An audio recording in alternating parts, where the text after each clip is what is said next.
Hey guys, it's Angel here, and I just got back from seeing Suicide Squad.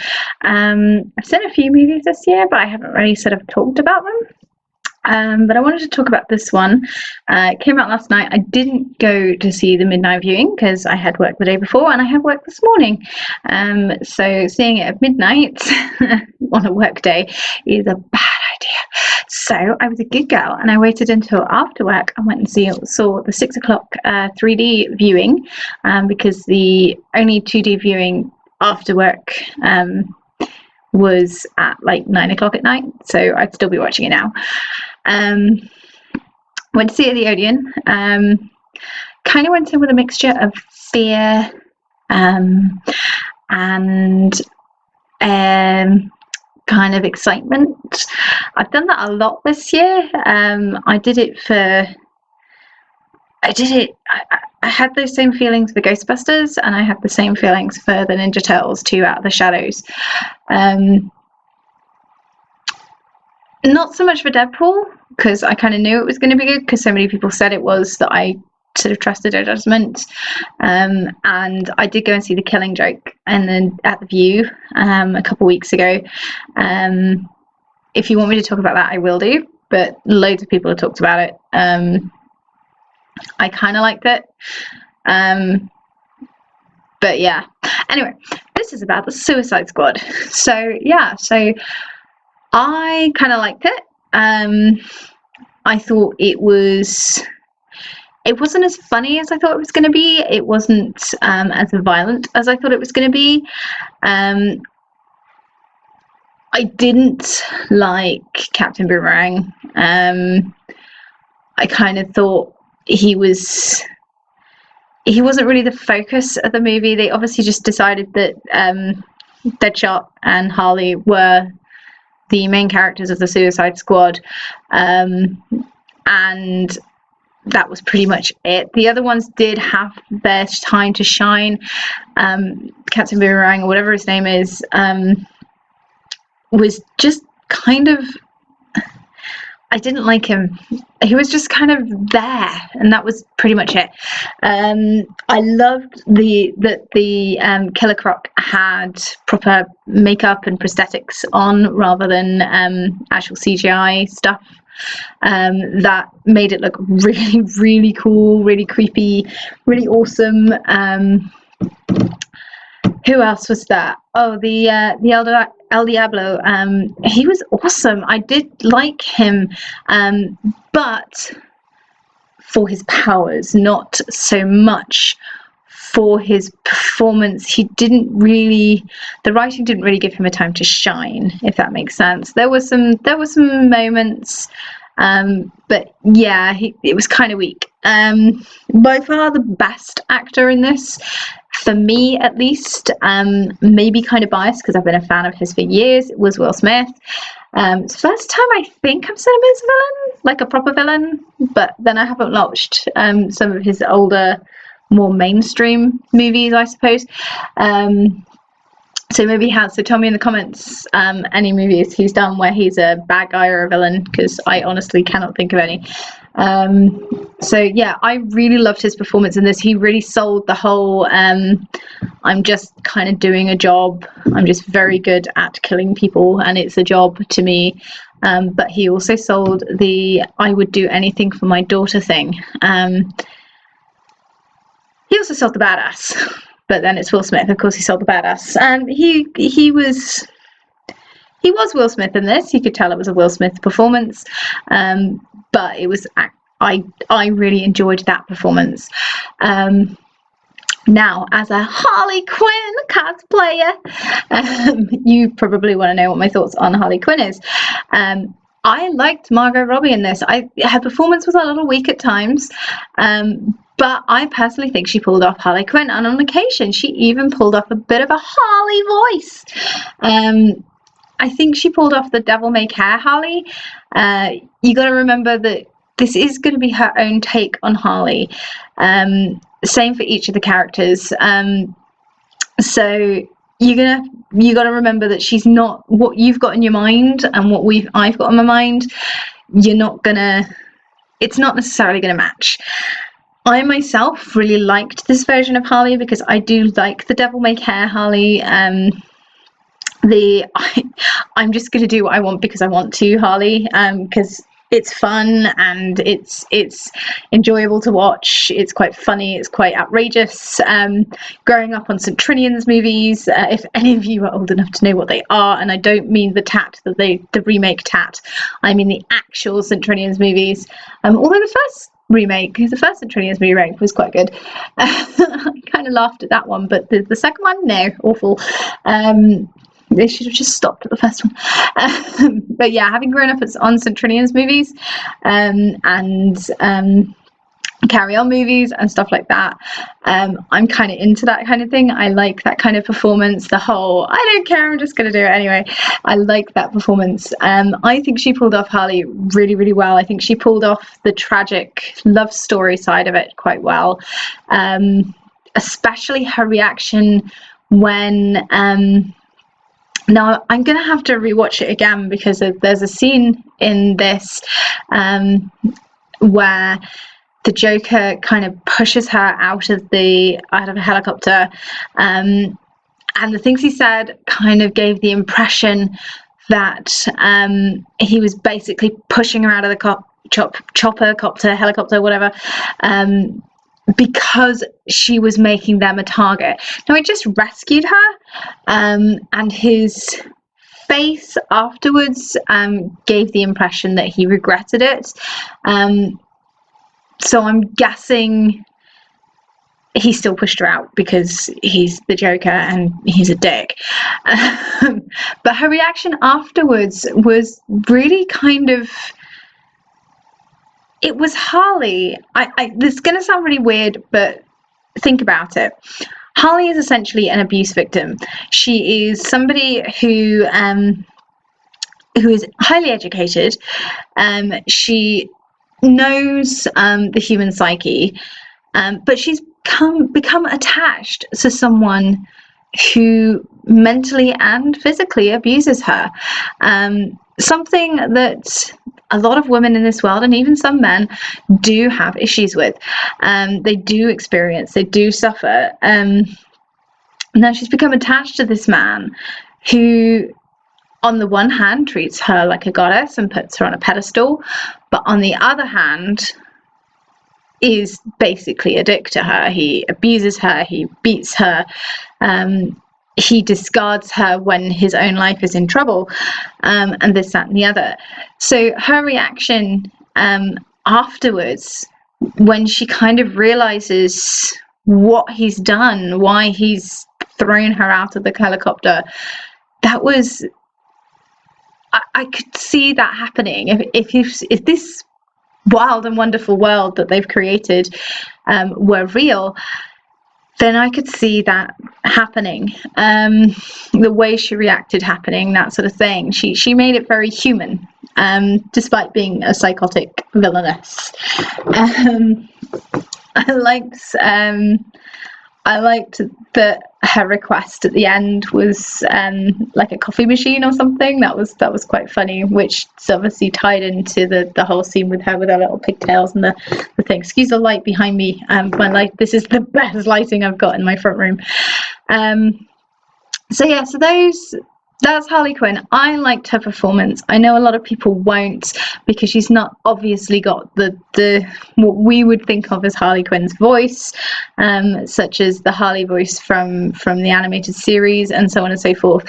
But given this is the first time she's been on the big screen, I think they've done a relatively good job of Harley. Now, Amanda Waller was done relatively well. I liked the Amanda Waller. She was the Amanda Waller I expected. She behaves the same in what little comics I read with her in. I'm more of a Marvel girl, so I haven't read a huge amount of DC comics, unless you count all the Batman comics I used to read when I was younger. And it has been a very long time. But I liked her performance as well.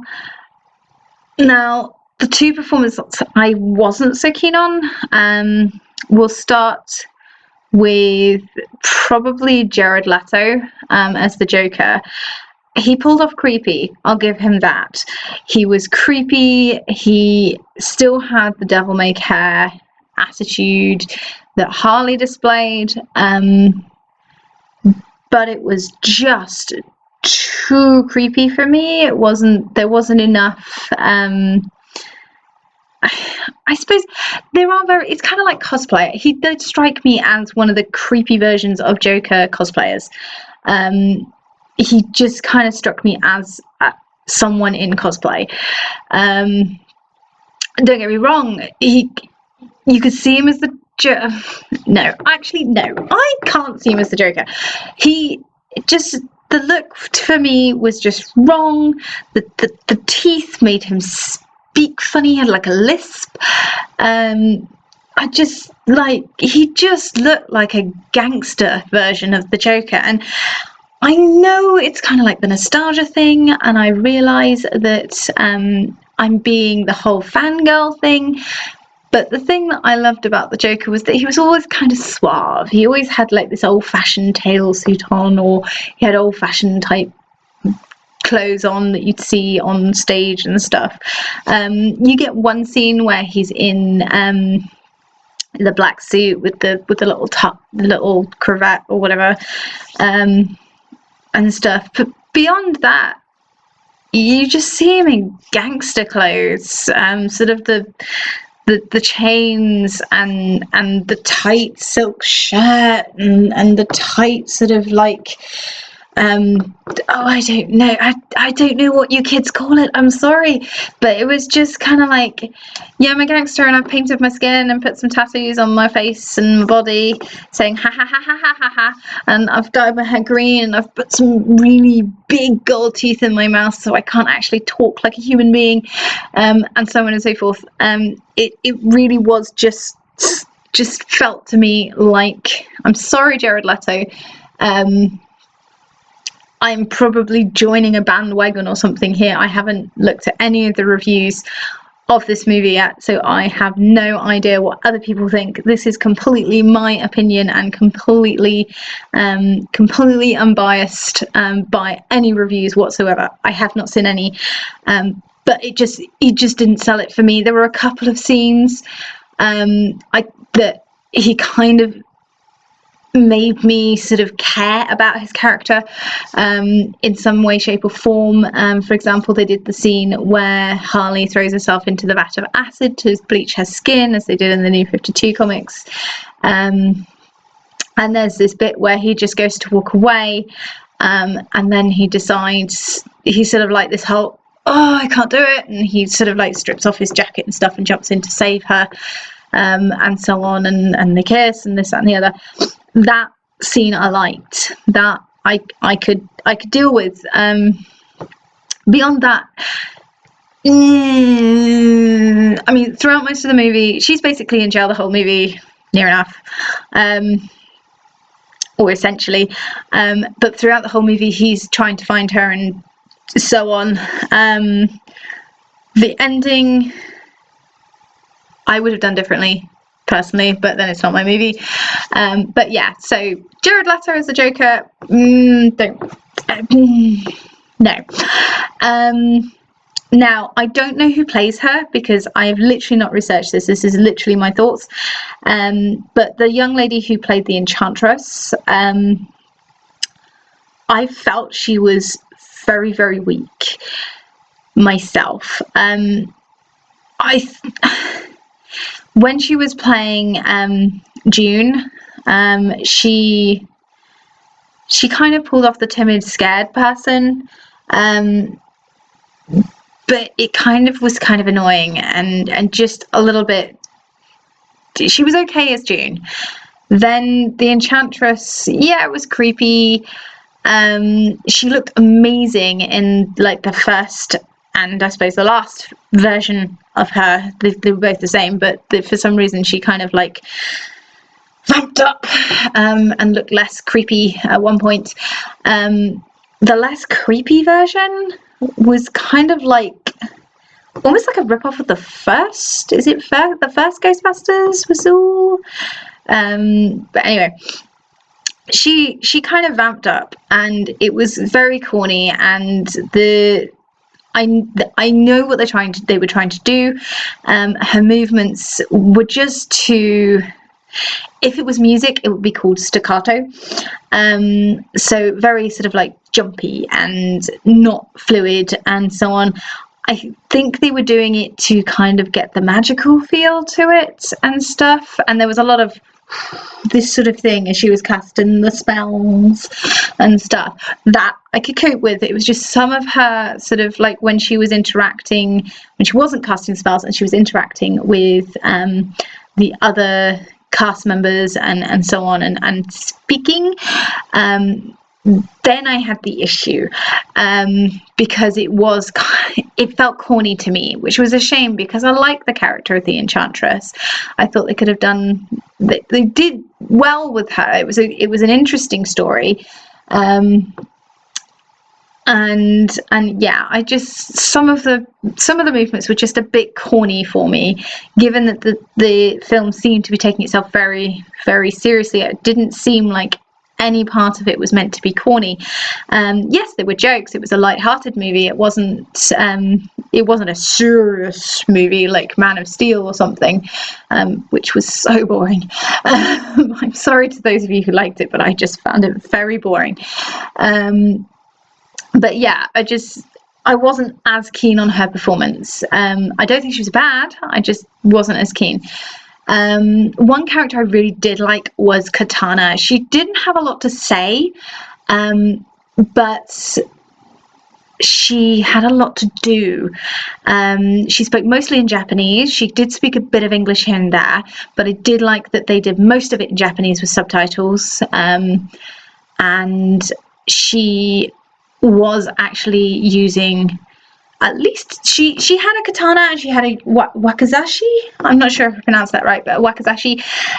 So that's the normal katana and the short sword that samurai usually carry. I don't think I ever actually saw her use the wakizashi, but she always used the sword, and it held the souls of all that had slain it, which is actually a Japanese legend. I must confess, the only time I've ever come across katana otherwise is in the Teen Titans cartoon, which she was like a character that showed up to fight. There wasn't really anything in her appearance, so I know very little about katana, so I'm guessing the sword is canon. However, I do know that I have heard, so correct me if I'm wrong, that the Japanese did believe that when you use a katana, that the swords of the fallen are, or that the swords of the fallen, the souls of the fallen, are said to then sort of live in the sword. So I guess that's where they've taken it from, assuming that's correct. What else is there? Okay, so we probably talk about the story. The story itself, you kind of start off, really, it's just Deadshot and Harley when you start off, and then you get a couple of characters brought in, like El Diablo, Killer Croc, and Captain Boomerang. You do get this other dude who was just in it to be killed. I forget his name because he was that forgettable. I hate characters like that because he kind of just showed up for the mission and then was in it long enough to try and escape and get killed because he was trying to escape. So yeah, he was pointless. But as I say, we start off with Harley and Deadshot mostly, and they are sort of the focus of the team, really. Although Katana gets a bit of focus, but she's not one of the bad guys, so they are really focusing on the Deadshot Harley. And you can feel a bit of relationship there. I know they end up together in the comics, and they do. You can feel there is a bit of a relationship going on there throughout the movie. The ending I will get to, but yeah, so you go through and basically Amanda Waller has has captured them with the help of the Bat and the Flash. So we do get a cameo from the Flash. The Flash captures, obviously, Captain Boomerang. Batman captures Deadshot, and he captures Harley. Killer Croc's basically taken down by a bunch of commandos. Diablo actually surrenders because he accidentally killed his wife and children. So the reason I think his character's kind of weak is because he spends the whole time boo-hooing about the fact that he accidentally killed his wife and children. He basically lost control of his powers, and he's very, very powerful, and he's killed his wife and children, which granted is very, very very awful and horrid, but it was kind of like, just get over yourself. You have the opportunity to be a hero. Surely that would have been what your wife and kids would have wanted. But anyway, so yeah, basically your Enchantress is actually the bad guy. The Enchantress is the villain. She starts off as being supposedly under control of Amanda Waller. She finds a way to get out of control, brings back her brother, and basically all hell breaks loose. The world is coming to an end. All of the heroes seem to be suspiciously absent. Superman's obviously dead at the moment, at least. But yeah, no Wonder Woman shows up to help. No Batman shows up to help. No Flash shows up to help. No one else shows up to help. So you're like, guys, I know this is the Suicide Squad movie, but given how many heroes are in this world, you'd think at least one would show up to find out what's going on when there's like some massive thing like coming out of this city, destroying satellites and destroying ships and this, that, and the other. You would think some of the other superheroes would have taken notice, but no. They didn't take notice. No one even. They did have Bruce Wayne show up towards the in the credits, and he was doing something. We weren't sure, but it's obviously something to do with the upcoming Justice League movie.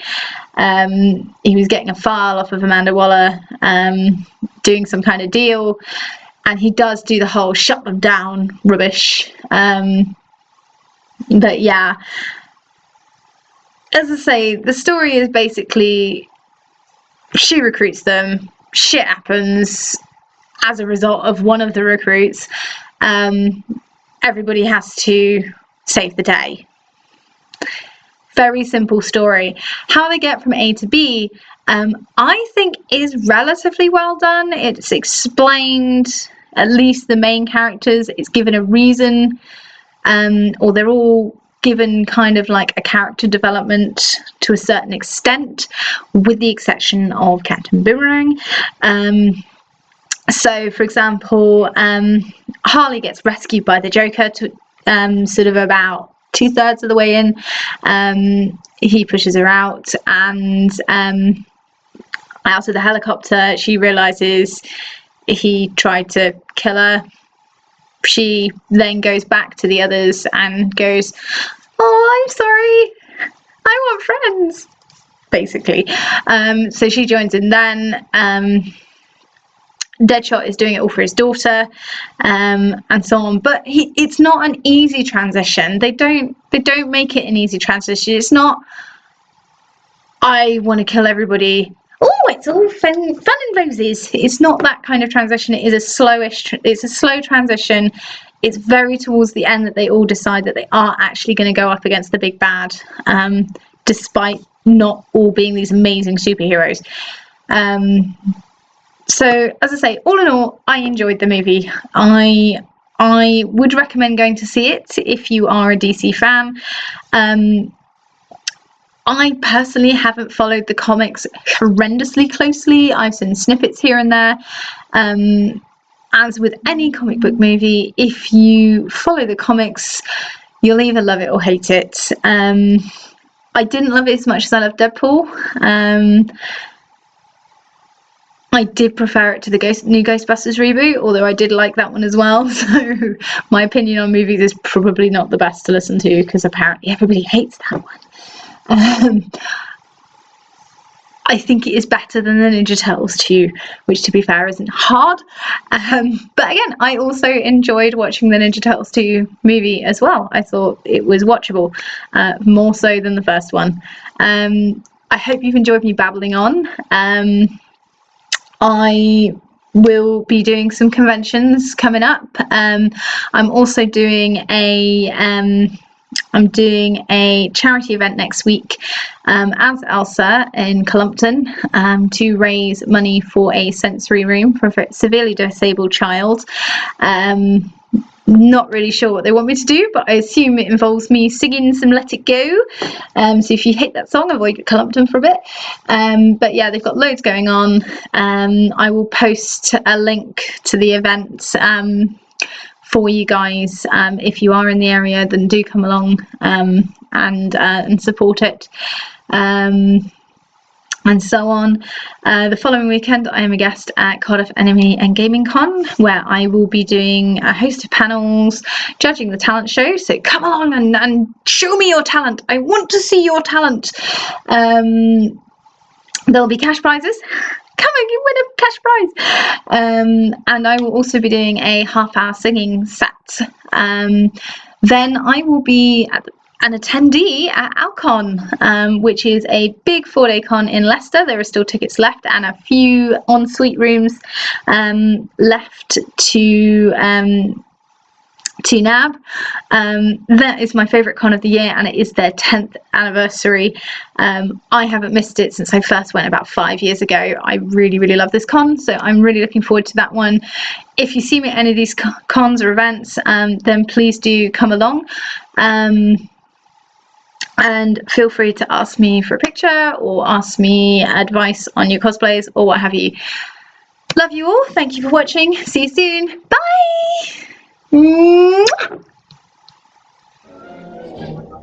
Thank you very much. Thank you very much. That's the nicest thing that anyone's ever done for me. I may turn double Dutch, but my delight is such. I feel as if I losing walking one for me. And if I had a flag, I'd hang me flag.